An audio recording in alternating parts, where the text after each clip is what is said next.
Okay, mayong mudto na usab kanatong tanan Luzon, Visayas, Mindanao. Mayong mudto Philippines, mayong mudto world, mayong mudto universe. Ano na po ta mga higala, dili nga atong tulumanon sa kahanginan CNA Catechesis on Air.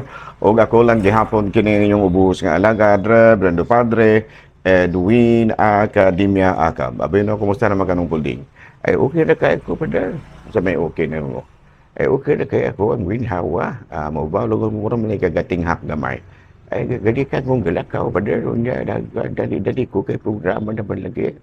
Very good. No? Sa ito pa you are trying to become punctual. Sa atin in English pa na. Ya, tinaw ka na pa din ako, galakaw na sa ganira, kagul gana, warang dalaan ka na katiyak siya. Very good. Ikaw, Mr. Cheng, kumusta naman ka? Ay, ako na kaya ko, Father. Kumusta yung negosyo? Ako ka na po negosyo, Father, wala na problema. At ito pang kumusta, ni Father Christian Durango, tinasa Karumboyano, nangutana to na ako sila, Father, nangutana mo, nangutana ni Kwan, ni Busting o ni Picoy, kay wala na kuno siya kadungog sa mga jokes. Ato na siya ato na sigurong padyukon atong padyukon si Busting o si Picoy, basig na sila nakalap na joke. Yan, sige, Father, kumusta naman na ito ang parokya mo, Father, ako parokya ayong okay na, wala problema. Karong Sabado, kami mo host sa kuan, St. Thomas the Apostle Vicarial Fiesta. Ang sakop na mo, kuan kining ayungon, sa Vicariat ba, ayungon, kining Bindoy, Simalalon, ug Tayasan, ug Tambo. Ako ba, Father, So, kumusta naman ka itong makaigsonan sa Ayungon, o sa Bindoy, o sa Tayasan, sa Himanado, o sa Tambo? Makita na nato. Makita na nato rong karong Sabado pohon, no? Muari man to sila.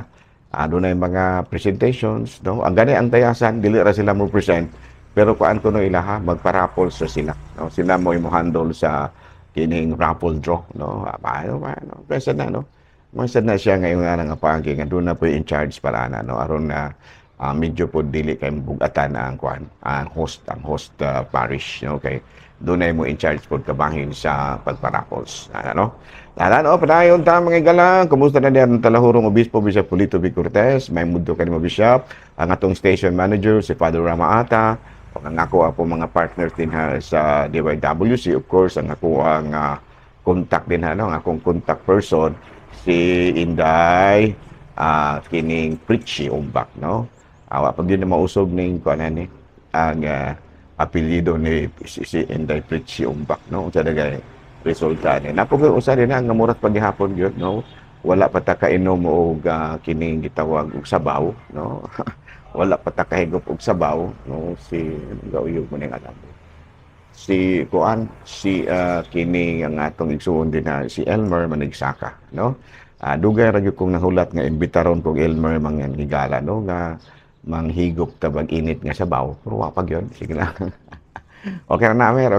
Mas mayo ra sa Ginoo nang magpabilin datang nag-inusara, no? Aron nga wala kayo problema. Yan, no?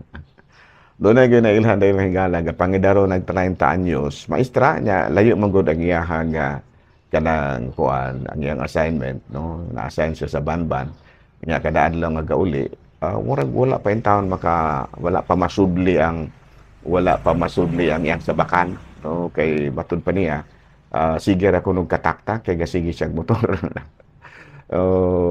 Akong giingnan nga murag mas maayo dagay buistan lang siya kas banban kay basin simbako ba no pag-abot sa panahon dili na hinuon niya makaanak mas pa 30 pwede pa ingon niya no judo na ingon pa sa 40 paswerte na kanang 40 anyos nga makaanak pa paswerte na pero kanang 30 anyos sure jud ko makaanak kabasa siguruhon na nimo no alang sa mga nagpangidaron og 20 30 paniguro gyud mo makaanak no kay dunay mga uban nga mga career woman nga mo gipalabi ang ilahang career kay sa ilahang pamilya ayaw para nako siguruha ginakabahig anak mga pagkaminyo gininyo mga 24 25 ang maayo gyud nga maghabak na aron nga makuan gyud makaanak na aron nga kay maulo-ulahin o nya jutay doon ko kinailahan mga higala nga tungod sa naululahin na gamay ni gasto og tagpila ka milyon, 1.8 million para ra gyud makaanak, pero wa gyud tayo swerte. Ano?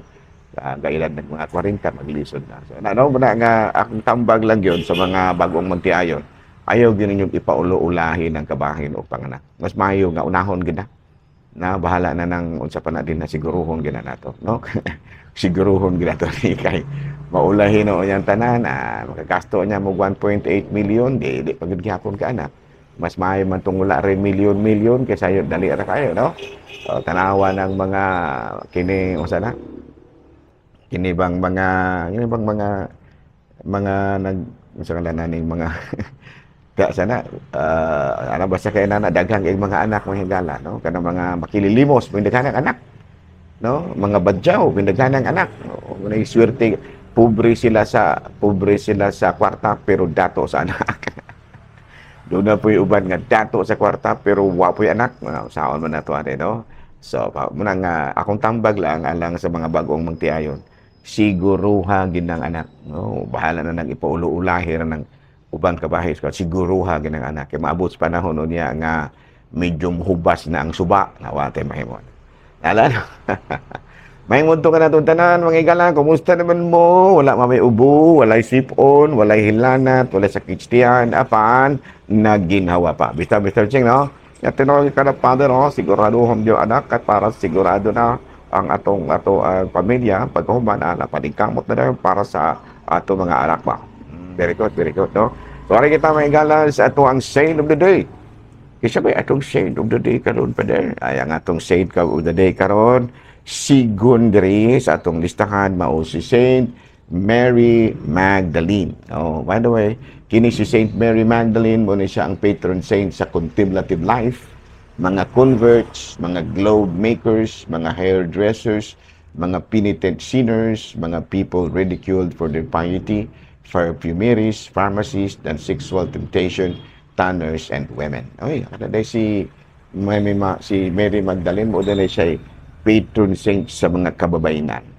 Balik ko na, contemplative life, converts, globe makers, globe, kining glove, G-L-O-B-E, glove makers, hairdressers, penitent sinners, people ridiculed for their piety, perfumeries, pharmacists, sexual temptation, tanners, and women. Ano ba na siya mga inyong mga patron din ha, mga pharmacists, no? Ang inyuhang patron mao si gitawag og Mary Magdalene, no? Nakabaluwa po daw kayo sila, no? Unya kini si Mary Magdalene na ila kini siya as she assisted Jesus and apostles out of their means. No, she was one of those who stood by the cross of Jesus with his mother Mary, and she was first to see the resurrected Christ. Sa pa kini si Santa Maria Magdalena, gisuportaran jud niya si Jesus, ang atong Ginoo, no? Sa iya mga buluhaton, unya kauban sa daghang mga babae, nagsuporta gyud siya, pinaagi siya ng katigayunan. And then, paghuman na ila siya nga she was the first to see the resurrected Christ, and even and because of that, she was dubbed as the apostle to the apostles. Ano? Ang apostoles sa mga apostol, ang apostol sa mga apostoles, tungod lagi kay siya man mao nagtudlo, nagsulti, nagtugan sa mga apostoles nga nabanhaw na ni si Kristo. Ano? So karong adlaw may galang ilan nato ang lain na pong patron sa Katolikong simbahan nga mao si Santa Maria Magdalena. Ari kita may galang sa ato ang CBCP News, Balitang Simbahan, ining kabudton. Archbishop Jose Lanzo sa Iloilo, may padayag sa iyahang pag-ila nga usag yun sa mga hinungdan nga nikatap ang kining gitawag na PUGO or Philippine Offshore and Gaming Operations, maog yun ang korupsyon ug ang misuse of power. Matud pa ni Archbishop Jose Lasso, the cause of PUGO proliferation is corruption and misuse of power. And of course, dito sa Vatican, si Cardinal Tagle, nagkanayon, giimbitar ang tanan ng mga Katoliko nga ipaambit yun ang dasa sa Diyos nga to kanila. In share God's gift. O kana pamahayag usab ni ni Cardinal Chito Tagle. Okay, nahala no. Ari kita mga higala sa ato ang catechism. No, catechism na ta mga higala. Kumusta naman di ay nga to ang mga higalang mga pari, ang ako ang classmate din na sa may Lazi, Larina. No, nga akong classmate din na sa Larina nga mao si Padre Obing Masyon. Naoperahan man ni kuno kabudi. Naoperahan in taon din ako ang kining ang akong classmate bang higala, no, si Father Obing Masyon. No, pero na okay naman ko, no. Okay naman so praise the Lord, no. Niya ang uban pa na akong classmate si Father Dami Hiramis, no, din sa may Himalalod. Nya sa pagin akong classmate ng higara si Father Tunton Arnaiz, ang kora paroko usab din sa may kining Batinggil. Gingamano siya bang ako ang classmate nga atuan na sa laing kalibutan. Naminaw ron kanako si Father Burton Villarmente, no, og akong classmate pong usa nga wala madayon sa pagkapari si brother, no, Inocencio Tilos, ug ang akong classmate pong usa, no, nga nakahukom nga magminyo, no, si Father Jonar Sevilla. Congratulations din, no, Father kini John Tix, no, ang tawag niya John Tikis, John Tikis, no, ni John Tix, no, kay gwapo kayong anak ni John Tix, no. John sani Jonix. Duha ka mo kayong anak mga higala unya mga ambungan, no? Dili man ta katsilaon ni si kuan pero mga kaliwat ug mga gwapo gwapa ba. Okay, no. Nahala, no, padayon ta mga higala sa ato nga mga buhaton ni ini kabudtuhon. Roman Catholicism gihapon ang ato nga kining topic karon, no. So gamay nga pahen pa balik tan-aw lang, no, sa ato ang kining Roman Catholicism. Ang ato ang topic last Saturday kabahin sa mga blessing of objects, no, kanang gitawag natong sacramentals, no. Unya matud pa kining pag-bless og mga butang duga ra kining nahitabo, no. Gani si Moses, no, ang una gyud nga na-bless niya nga butang mao gyud ang kining sungkod niya, no. Kay laliman kaagi ang sungkod mga higala gigamit niya yang gitunlob niya sa Nile River, no. Nile River nahimong dugo ang Nile River, no. Niya ikaduha nga gamit niya sa iyang sungkod mao ang katong kining gitawag og pag-isa niya didto sa dagat nga pula ug nipikas sato pa nadawat sa mga katawhan ang grasya katong pagkapikas ako ang ginamit gikan sa Ginoo pero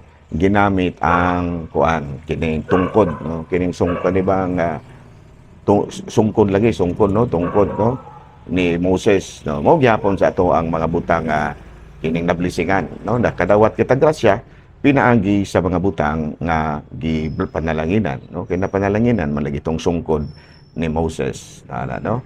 O gani kun atong basahon sa kining buhat sa mga apostoles, no, kabahin ni San Pablo, no, dunay nahitabo nga nagbuhat ang Dios og talagsaong mga milagro pinaagi kang Pablo, no, bisan ang mga panyo ug ang mga tapis nga iyahang gigamit gidala ngadto sa mga masakiton ug naayo ang ilang mga sakit ug nanggula gikan kanila ang mga daotang espiritu. Ato kanang mabasa sa buhat 19 kapitulo 11 hangtod sa 12, no. Sa to pa pinaagi sa mga butang nga nablisingan, no, nadawat sa mga tawo ang grasya. Wala nga dunay uban nga mga relihiyon nga kusog kayong mamuak. Kusog kayong mamuak mga hingala ug mga santos kay matud pa nila Dios lagi ko na dili na Dios. Ayaw mong kalimot nga sa among pag-blessing ni ana, no, dili baya ang among katungod may among gidala pag-blessing anang mga santos. Kana mga estatwa ba? Niingon baya may nga ug ako nagpanalangin niining mao nga gamit sa patribusyon kining mga estatwa sa ngalan sa Amahan, sa Anak ug sa Espiritu Santo. Buti pasabot nga dili ang among panalangin mo inadawat niya ng mga butanga, kundi ang panalangin sa Dios wala nga dili na ordinaryo nga mga butang na set aside na not for ordinarious but for religious use. Wala nga katong mga laing nga mga relihiyon ayong pamuak ha. Kay nablisingan na baya na sa Ginoo, no, kay kami pag blessing na mo anang mga butanga di wala pa may maingon nga og ako nagpanalangin ni ana, wala. Og kami og ako nagpanalangin ini sa ngalan sa Amahan, sa Anak, sa Jesus Santo Santo. Amen.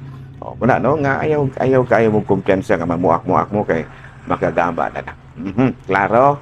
Okay, rin kita manghigala sa atong ikaduha nga topic, no? Topic nato manghigala. Sa man pila na mo sa namang oras ni. Uy, taas-taas namang oras nato manghigala, taas na mga 15 minutes na, no? So rin kita sa ato ang topic Roman Catholicism pilgrimage. O yan no, ang atong pilgrimage karon. Pilgrimage unsa man kining gitawag og pilgrimage. Pilgrimage. Yan no. Kining pilgrimage duha kini kapulo nga gihiusa, no? Kining per meaning through ug kining rig, no, agar field. Nasuta through the field. Or maybe kana bitaw a journey land, which means a foreigner, a stranger, someone, or a journey, or a temporary resident. Sa ito pa kining through the field. So, through the field. Peregrino. Through the field. Agir field man na. Sa ito pa, somebody nga nag-journey. Nagpanaw. No? Nagpanaw, no? Naalang ka natong mga Katoliko, doon na kita yung mga faith-based pilgrimage, no? Journeying to a place of special significance, plays a part in almost all cultures and religion. The goal may be the